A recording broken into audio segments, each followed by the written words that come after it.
Olá, queridos alunos, queridas alunas, sejam todos muito bem-vindos à nossa aula de hoje.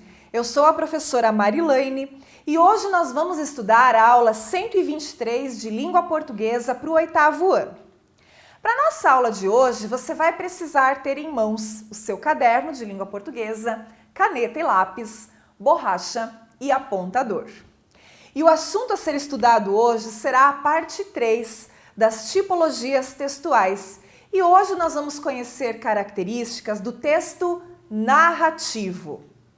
Os objetivos propostos para nossa aula são conhecer as características dos textos narrativos e identificar as características de um texto narrativo. Muito bem, pessoal, texto narrativo é um tipo de texto muito conhecido de vocês. Tenho certeza que vocês já ouviram falar nesse tipo de texto, né?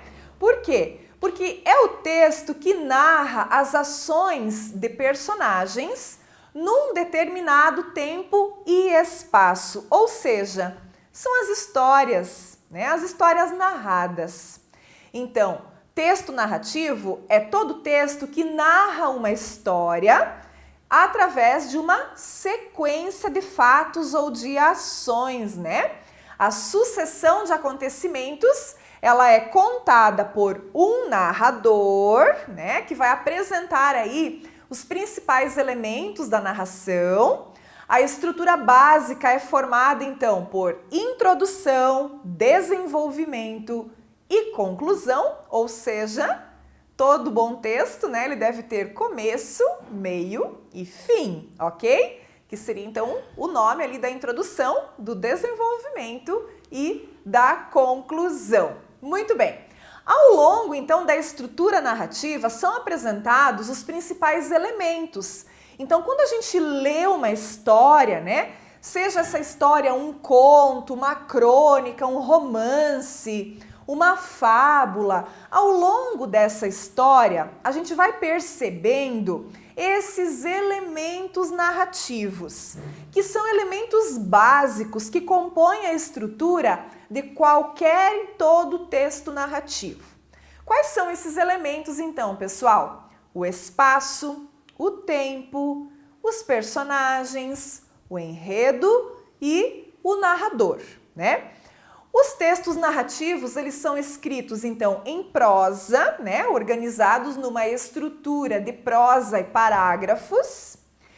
E nós temos aí, né, alguns gêneros que se destacam, como o romance, a novela, o conto, a crônica, a fábula. Os principais elementos da narrativa, eles são fundamentais para que se desenvolva, então, uma história interessante e também que seja coerente, né? Muito bem, então eu trouxe aqui para vocês, né, quando nós estudamos já os elementos da narrativa separadamente, eu já havia falado a respeito do pente, que é a palavrinha que a gente vai usar para não esquecer quais são os 5 elementos básicos de toda a narrativa. Então, colocando a palavrinha pente, a gente consegue lembrar, né, de cada um desses 5 elementos. Então, o P de personagem, o personagem é quem pratica a ação dentro da história. Na verdade, o personagem é que traz a vida para a história, né? O E de espaço, que é o lugar onde ocorrem as ações. O N de narrador, narrador é aquele que conta a história, aquele que narra, ele pode ser um narrador personagem, estar participando como um personagem da história e ao mesmo tempo estar narrando, ou ele pode ser um narrador observador, que está de fora, né?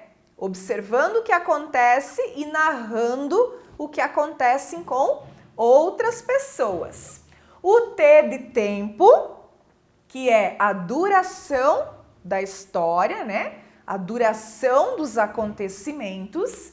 E o último E de enredo, que é justamente a sequência dos acontecimentos, as ações que são praticadas durante a narrativa, né? Então, anota isso aí, é bem importante, bem legal para você não esquecer que o pente, né, compõe aí os 5 elementos básicos que a gente precisa identificar dentro de todo o texto narrativo.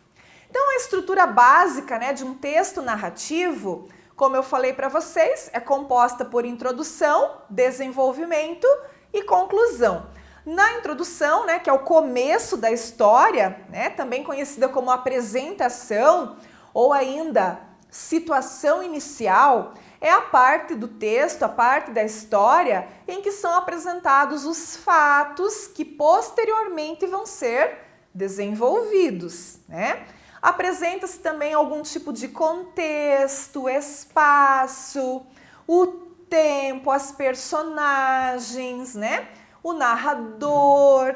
Então é aquela situação inicial da história, sem muito detalhe, sem muito desenvolvimento, né? É aquele preparo para o leitor começar a entrar na história, né?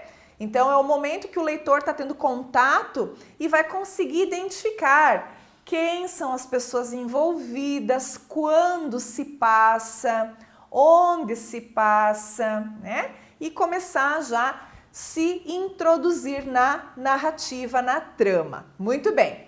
O desenvolvimento, né, que seria então a parte do meio da história, é onde nós vamos encontrar o que, gente? Basicamente, o que a gente chama de conflito e de clímax da história, né?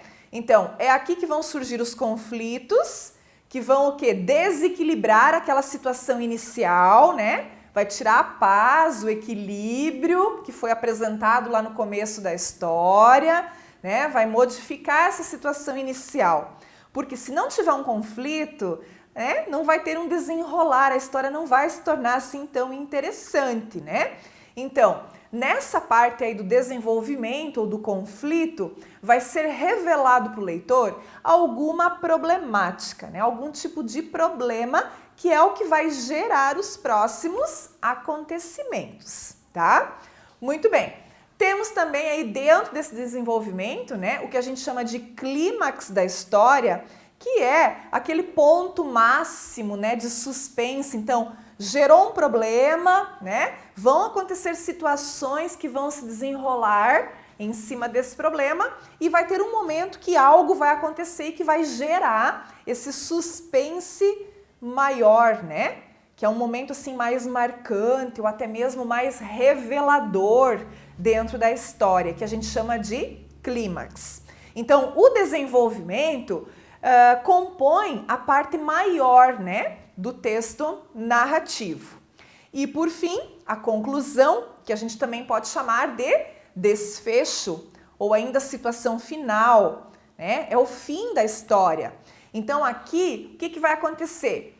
Os problemas vão ou não se resolver, né? Nem sempre se resolvem, mas de alguma forma é dado um desfecho, né? Então, passado o conflito, normalmente ali os problemas se resolvem, a paz volta a reinar, né, na história, mas isso não é uma regra, tá? Porque nem todo final é feliz, né? Mas é um final. Então não tem essa obrigatoriedade de ter um final feliz, tá? Então essa parte da conclusão é onde geralmente se esclarecem os fatos, as coisas se resolvem, né?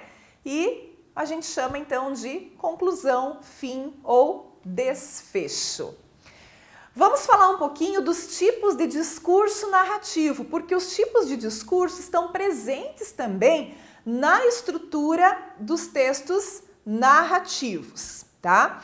Então, o que é o discurso, pessoal? É a voz, né, das personagens que aparecem na história ou ainda a voz do narrador. Então, de que forma que essas vozes, né, são levadas para o leitor, tá? Então, nós vamos ter aqui, basicamente, né, 3 tipos de discurso e que podem influenciar para uma narrativa mais objetiva ou mais subjetiva, tá? Então, nós temos aqui, ó, o texto narrativo, ele possui 3 tipos de discurso, eu posso ter um texto escrito em discurso direto. Esse é aquele bem fácil de identificar. Por quê? Porque ele menciona diretamente a fala das personagens, tá? De maneira exata, tal qual elas falaram. Não existe aqui interrupção do narrador. Então, num discurso direto, é comum você observar na estrutura o uso dos travessões, né? Tudo em travessão, porque cada fala vai num travessão. Já o discurso indireto é quando as falas das personagens, elas são reproduzidas pelo narrador. Então, o narrador pega a fala da personagem e vai contar aquilo que a personagem disse, mas com as palavras dele, né? Com as palavras do narrador. E ainda o que a gente chama de discurso indireto livre, que seria uma mistura dos dois tipos de discurso.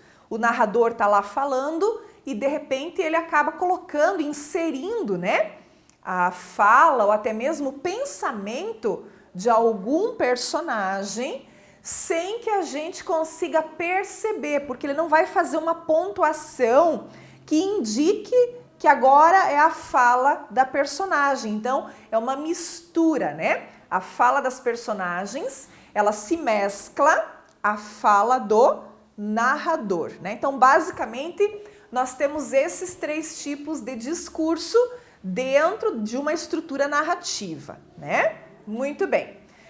O que eu coloquei aqui para vocês, pessoal? Lá nos exercícios, eu coloquei uma crônica, né? Que não vai dar tempo de eu ler aqui durante a aula, porque ela é um pouquinho extensa.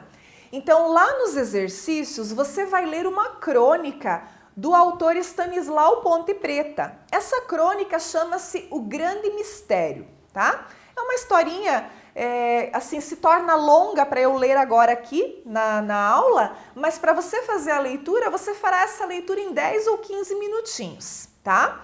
Então, essa crônica, ela é um exemplo de texto narrativo, tá? E das características que a gente explorou nessa aula, sobre personagem, tempo, lugar, enredo, tipo de narrador, né? Você vai conseguir observar o discurso narrativo que foi empregado no texto, qual deles que predomina, porque pode haver uma mescla. Então, eu posso ter uma parte do texto que está em discurso direto, né? Quando eu identifico falas das personagens, e tem partes também que somente o narrador está contando a história. Então, pode existir essa mescla, mas qual delas que predomina, né? Então, tudo isso você vai conseguir perceber lá na leitura dessa crônica que está nos exercícios, pessoal. Vai lá, né? Faz a leitura e faz as atividades que a professora propôs. São muito importantes aí para você fixar esse conteúdo também. Muito obrigada pela sua atenção e a gente se vê nas próximas aulas. Até mais!